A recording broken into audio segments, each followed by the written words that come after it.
कुछ सालों में जो उत्तर पूर्व के लिए काम किया गया है उसमें विकास के साथ साथ अगर हम शांति की बात करें तो उत्तर पूर्व के जो विभिन्न राज्य हैं वहाँ पर अब काफ़ी शांति हो गई है। असम में भी लोग इसको काफ़ी अप्रिसिएट करते हैं और इसी का ये फ़र्क यहाँ पर हम देख रहे हैं। क्या कुछ कहेंगे आप शांति के प्रयासों में जो केंद्र सरकार की भूमिका रही है?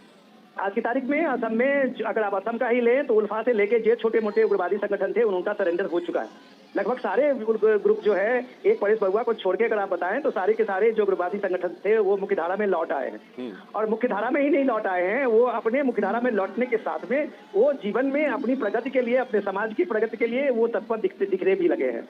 रही बात कि जब आप पूरे नॉर्थ ईस्ट की बात करते हैं तो आप ये देख लीजिए कि सिर्फ ये मोदी है जिनके रूल में इनके 10 साल में कई स्टेट से वहाँ arm force special power act हटा था।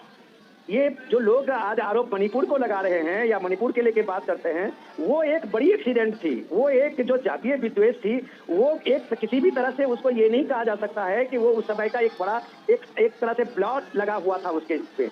एक साजिशन एक तरह की बात हुई थी कि उसपे एक आप कह सकते हैं कि कितनी क्लास के रूप में शुरू हुआ था, जो आज का नहीं, कम से कम मणिपुर का जो वहाँ का डेमोग्राफी है उसमें कम से कम पिछले 40-50 साल से इस तरह के ऐसे वायलेंस वहाँ लगातार कई दशक तक हुआ था। लेकिन बीजेपी 10 साल से वहाँ सरकार में है, ये बात भी हमें जानना पड़ेगा। और बीजेपी 10 साल से वहाँ है तो सिर्फ डेवलपमेंट के बल पे है, लोगों के एस्पिरेशंस के बल पर है। इसलिए बीजेपी नॉर्थ ईस्ट में 90% सीट जीती है लोकसभा में। इसलिए बीजेपी 1-2 स्टेट को छोड़ के नॉर्थ ईस्ट के सारे स्टेट में एलायंस के साथ या खुद की सरकार वहाँ चलाती है। और ये जादू जो है वो सिर्फ डेवलपमेंट का है, इसमें कोई नैरेटिव नहीं होता, कोई रिलीजन नहीं होता। आप अगर देख लीजिए इस सारे इलाके में तो ऑलमोस्ट जो इलाके हैं वो क्रिश्चियन बहुल इलाके हैं। लेकिन अगर क्रिश्चियन बहुल इलाके में बीजेपी जीत के आती है और सरकार बनाती है तो ये सारे नैरेटिव जो आज दिए जा रहे हैं उस नैरेटिव को इसका वो जवाब नॉर्थ ईस्ट दे रहा है देश का। जोशी जी बिल्कुल। विनोद जी आप हमारे साथ बने रहिए। एक बार हम दर्शकों की जानकारी के लिए फिर बता दें कि इस वक्त ये हम रोड शो दिखा रहे हैं प्रधानमंत्री नरेंद्र मोदी का असम की राजधानी गुवाहाटी से, जहां पर प्रधानमंत्री इस वक्त पहुंचे हुए हैं और भारी संख्या में वहां पर लोग उमड़े हुए हैं प्रधानमंत्री को देखने के लिए, प्रधानमंत्री का स्वागत करने के लिए। प्रधानमंत्री भी हाथ हिलाकर अभिवादन कर रहे हैं लोगों का। और हमारे वरिष्ठ संवाददाता विनोद मिश्रा हमारे साथ जुड़े हुए हैं। विनोद जी, अगर हम असम की बात करें तो असम में घुसपैठियों का एक बड़ा मुद्दा रहा हुआ है वहाँ पर, और बार बार पहले भी ये कहा जाता था कि वहाँ पर जो जनसंख्या है उसको ही वहाँ पर बदल दिया गया। ये मुद्दा अब कितना, आज की तारीख की अगर हम बात करें तो कितना प्रासंगिक रह गया? देखिए, ये एक चीज तो हमें माननी पड़ेगी कि इस देश में जो एक स्टेबल गवर्नमेंट आप जब कहते हैं और जब आप कहते हैं कि स्थिर सरकार और मजबूत सरकार, तो ये स्थिर सरकार और मजबूत सरकार ही किसी रूप में किसी स्टेट के कोई टर्निंग पॉइंट ऐसा कुछ प्राप्त ये रहा है ट्रबल एरिया में। वहाँ पे एक अपनी मजबूती से शांति व्यवस्था की बात हो या वहाँ चीजें जो लंबे अरसे से पड़ी हुई है जिसको आप लटकाते रहे हैं, भटकाते रहे हैं, उसको टैकल करने के लिए एक मजबूत सरकार ही उसको टैकल कर सकती है। ये मोदी गवर्नमेंट ने दिखाया है। आपको याद होगा कि एनआरसी के लिए सुप्रीम कोर्ट ने कितने बरस का वो पेंडिंग रहा है। अब आप सोचिए कि राजीव गांधी ने पहला एकॉर्ड किया था जब स्टूडेंट असम गण परिषद के स्टूडेंट विंग के साथ में जो बांग्लादेशी माइग्रेंट और इलीगल माइग्रेंट का ये मुद्दा था, शायद हम लोग उस समय स्टूडेंट ही रहे होंगे जिस दौर की ये बात है। लेकिन असम की प्रॉब्लम कभी खत्म नहीं हुई। एक तरफ ये प्रॉब्लम इलीगल माइग्रेशन की प्रॉब्लम थी, बांग्लादेश की घुसपैठ की प्रॉब्लम थी, दूसरी तरफ आप देखिए कि उधर जो है उग्रवाद संगठन जो है वो एक अलग तरह से असम पूरे देश को चैलेंज देता रहा था। लेकिन आज अगर इस 10 सालों में उन सारी चीजों को आप देखिए तो सारे प्रॉब्लम एड्रेस हो रहे हैं और असम शांति के रास्ते पे चल पड़ा है।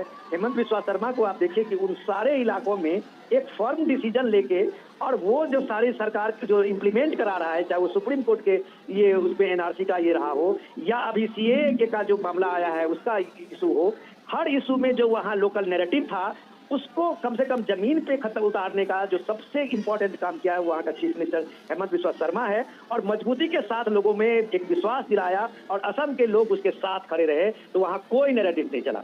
आपको याद होगा एडीएफ का जो बदरुद्दीन तैयब साहब का जो की पार्टी है वो इसी मुद्दे को लेके इलीगल माइग्रेशन का जो है उसको उसने ब्लफ बता दिया और उसको लेके वो अपनी तरह से एक पार्टी खड़ा कर ली। कांग्रेस पार्टी ने उनके साथ समझौता कर लिया, कांग्रेस पार्टी का वो एलायंस बन गए और वो आप देखिए आज वो कांग्रेस पार्टी के एलायंस में नहीं है। लेकिन बदरुद्दीन को आप देखिए कि वो वहां पे कम से कम 10-15 सीटें जीतने की स्थिति में पहुंच गए, वो लोकसभा में सांसद बनने की स्थिति में पहुंच गए।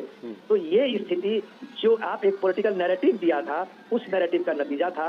आज असम के लोगों ने इस रियलिटी को समझा है तो आप देखिए वो हेमंत बिस्वा शर्मा के साथ में खड़े हैं। ये सिर्फ असम, सिर्फ वहां पे हिंदू ही नहीं, मुस्लिम मुस्लिम जो असमी आज मुस्लिम हैं वो भी हिंदू उसके सपोर्ट में हेमंत शर्मा बिस्वा शर्मा के साथ में खड़े हैं, क्योंकि उनको लगता है कि कई इलाके ऐसे असम के ऐसे हैं जिसकी पूरी डेमोग्राफी बदल गई है, और अगर ये डेमोग्राफी बदल गई है तो असमी कल्चर का क्या होगा, ये सवाल वहाँ के जितना हिंदुओं का है उतना ही मुसलमानों का है। तो ये बात समझने की जरूरत थी जिसको पिछले 50 सालों में नहीं समझा गया, और आज जब हेमंत बिस्वा शर्मा ने वो करके दिखाया है तो आप देखिए उसके साथ में हेमंत बिस्वा शर्मा के साथ में न वहाँ के सिर्फ हिंदू हैं बल्कि वहाँ के जो ओरिजिनल मुस्लिम हैं वो भी हेमंत बिस्वा शर्मा के साथ में हैं और उतनी मजबूती से खड़े हैं। जैसे जी विनोद जी, असम की अगर हम बात करते हैं तो वहाँ पर 2 बार से राज्य में बीजेपी की सरकार है, और केंद्र की भी हम बात करें तो लगातार कनेक्टिविटी पे काफ़ी काम हुआ है, तो चाहे वो फिजिकल कनेक्टिविटी हो या उसके अलावा एक मेंटल कनेक्टिविटी की अगर हम बात करें दिल्ली के साथ, देश के बाकी हिस्सों के साथ, जो उत्तर पूर्व के राज्यों की या असम की हम बात करें, ये कितना फ़ायदेमंद होने वाला है बीजेपी के लिए?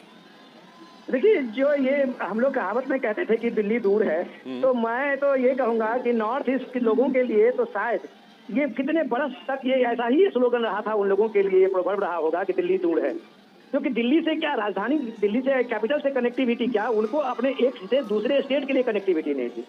आज अगर नॉर्थ ईस्ट में आप ये कल्पना कर सकते हैं कि नॉर्थ ईस्ट में कभी वो दौर था जब एक एयरपोर्ट होते थे, और वो एयरपोर्ट से या आर्मी के या एयरफोर्स के जो एयरपोर्ट होते थे उस एयरपोर्ट से वहाँ का ट्रांसपोर्टेशन, सिविल ट्रांसपोर्ट सब लगभग कुछ कुछ इलाकों में होता था। जी। आज आप ये देखिए कि नॉर्थ ईस्ट में ट्रेनें जा रही है, नॉर्थ ईस्ट में 11-12 से ज्यादा एयरपोर्ट बने हुए हैं।